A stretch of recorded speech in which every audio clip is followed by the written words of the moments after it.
Hello and welcome to the Ladbrokes Premier League Videocast in conjunction with JOE.ie from Toners in Bagot Street, and I'm joined today by Sean Nolan, the sports editor for JOE.ie. How are you, Eric? How are you, Sean? And Irish sporting soccer legend supremo, Hayley O'Connor.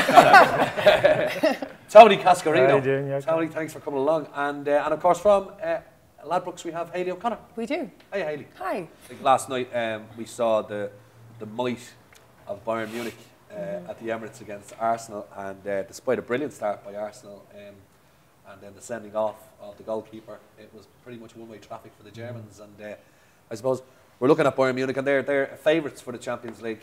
They're favourites for the Champions League, and then I just want to rub it in with Sean about the missing penalty from Ozil, because I know you've got thoughts a German missing a penalty, I know, Yeah, not his finest hour, shall we say, no.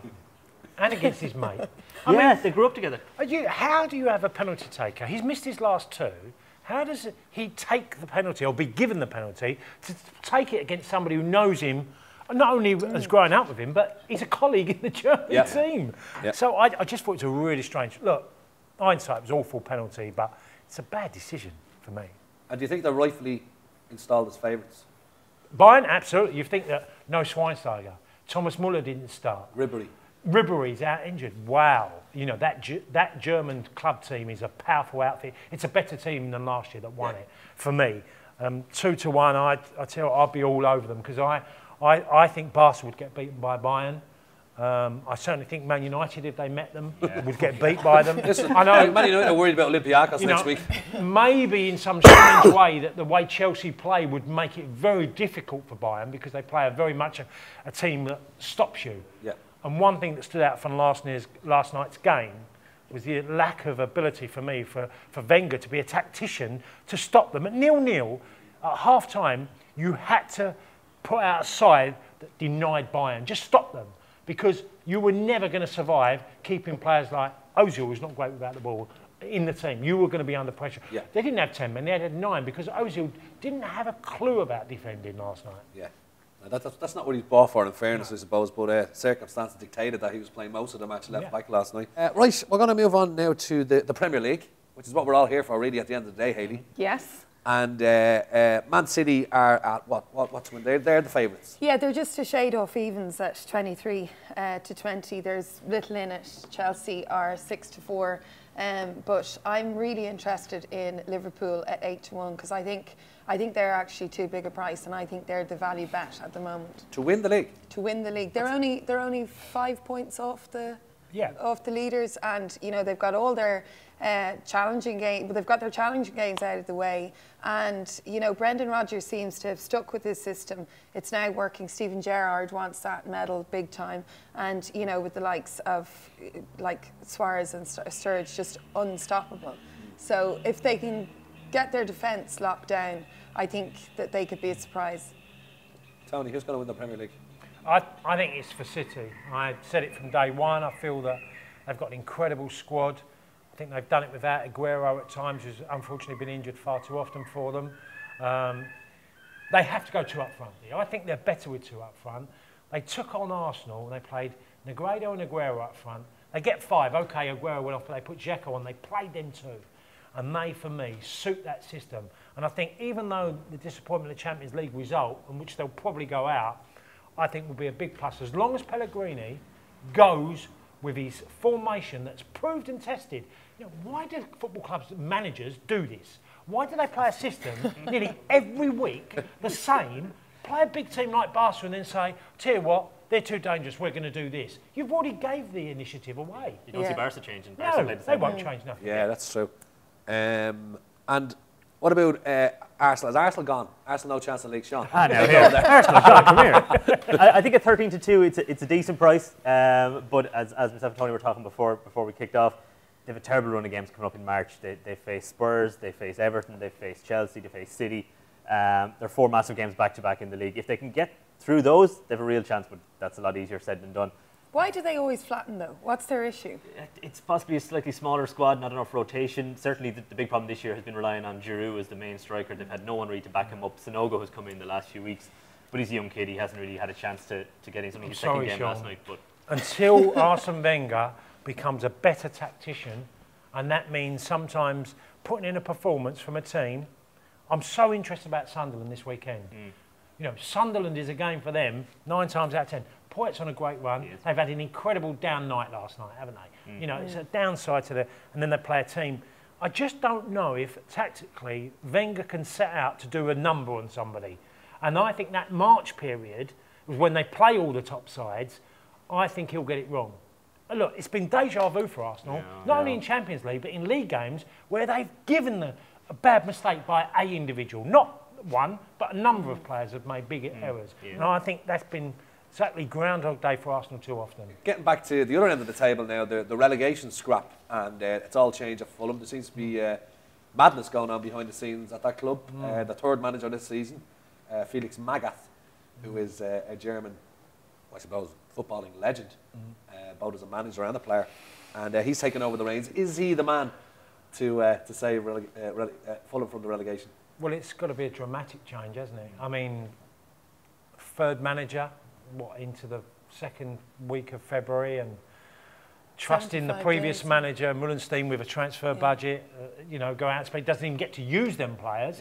You know, the owners obviously say trigger happy is an understatement. He's really gone, he's gone worse than Abramovich, you know. But we always accused Abramovich of pushing, you know, the bullet too quickly. They have been desperate. I was at the game against Sheffield United in the Cup, the Fulham game at Craven Cottage, and I was shocked how bad Fulham were. And Tony, with someone like Shahid Khan, owners as bonkers as he is, like, is there any way of restraining them? Well, I had one that I would probably say was crazier. I had Bernard Tapie, who was legendary. And we played Olympiacos away, and I'd scored in the previous 6 games. And I was talking to a journalist before the game, and he kept watching me. And he asked me before the game who I was talking to. And I said, it's an English journalist I know from England and, you know, European game. And I missed 2 sitters in the first half. He came in, he took his jacket off, and he threatened me and said to me, you have been paid. Basically, you have been paid. How much did he... Because I was talking to this guy before the game. And I've gone, no, I've just said... And he's literally took off his jacket and he's like this to me. Right, come on. And I'm like, you're crazy or what? This was what he was dealing with. And, really? The lads told me not to get involved with him. The lads who spoke good English, I'd only just got to the club. So I've gone to him, told him where to go. I've just gone, like, to say, well, that was his job. He was a bodyguard. He was a bodyguard. That's how he originally started. He had a security company. Anyway, it's a long story, but it was so funny because I being naturally me, I thought, I'm not taking that from you because you just didn't care what the consequences were. But all these players jumped to me because I stood up. They thought I was going to have a go back. And afterwards, on the next day, we got back to Marseille. We went training. He come to the training car pulled up on the training pitch in a black, like, windows all covered out, pulled up, slammed on his brakes, pulled up, got out, and I was near the car. He come up and he literally come out and went, "You've got big," to me. And I was like, I can't believe he just, literally the car pulled on the pitch. Oh, it was so funny. Oh, classic. So anyone says to me about mad owners, I just think of Bernard Tapie. I think what you could say about the league this year, as well as being at the top, at the bottom, it's very open. And, you know, Cardiff are really close behind them. They're 8-13 odds on as well. But there is definitely congestion at the bottom, and who knows? We were chatting earlier, the league this year is so much more interesting than it was last year. Both ends. Yeah, both ends, and is there, like, I mean, every year there's always one team that doesn't seem to be in the relegation scrap and then suddenly sinks and outraces towards the end of the season. Is there anyone else out there that maybe, is it Swansea, maybe Stoke? I keep seeing West Brom and I think letting Shane Long go, and Elka's got his problems obviously with things that have happened on the pitch that have caused him a bigger problem. Anisha B has been in and out of the team. I'm just not quite sure. I don't see a lot of good things about West Brom from the team that Steve Clarke had. It's a very strange decision letting Steve Clarke go, I thought. I mean, they had a couple of dodgy results, but he's been a fantastic manager for them over the last few years, you know. Crystal Palace have sort of clawed their way back as well, haven't they? Well, yeah, they're a great team. They're playing United on Saturday. I'm surprised how short Palace were at 7-4. I think they're okay. I think Norwich at 7-4. There's a bit of value. I think Chris Hughton, much and all, we all want Chris to do well, and we like him, but Norwich have really not kicked on this year. They've gone backwards from last year, and I think at 7-4 they could be one. One to drop in for me is Stoke at 8-1. I think I'm not a big Mark Hughes fan. I'm not a huge fan of that particular squad he has. Charlie Adam is doing wonders for them, but apart from that, I think they're only 3 points off the drop zone at the moment. 1 win basically, and at 8-1, that's where I'd be putting a few quid, I think. Great. And finally, guys, the battle, the race for the top 4, the Champions League spots. And, you know, I mean, obviously Liverpool are there, Spurs, Everton, and to a certain extent, Manchester United. But, I mean, as I said, I've declared my colours, and I don't think they'll get there. They're too far behind, 11 points behind. Who out of that group, I mean, obviously Liverpool would be in the driving seat, but who do you think is going to secure top 4?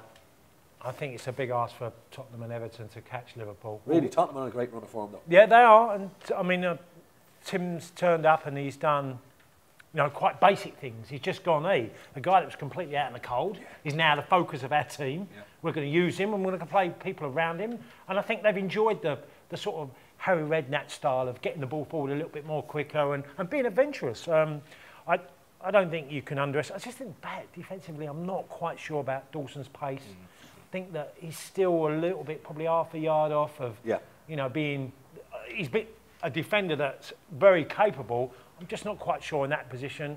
Everton. Are United overpriced at 11-1?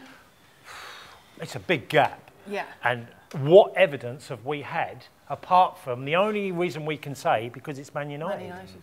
Yeah. No other reason. No one can give us performances. No one can say Van Persie's going to score a fantastic amount of goals. Rooney hasn't scored since Boxing Day. I think I'm right to say. Yeah. Boxing Day, he hasn't scored. So we're not talking about a team that's suddenly got all these areas we can go. And we're giving them 70 million now. Well, oh my God. Anyway.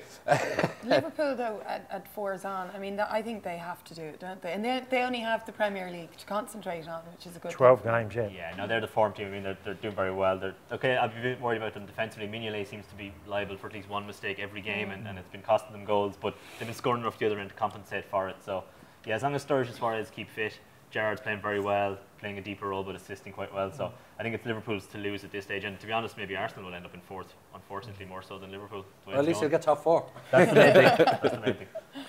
Okay, so I think we've come to the end of our show. And I want to thank Hayley, Thank you very Tony, much. and Sean Thank you. for joining us today. Thanks a million. Cheers. Thanks, folks.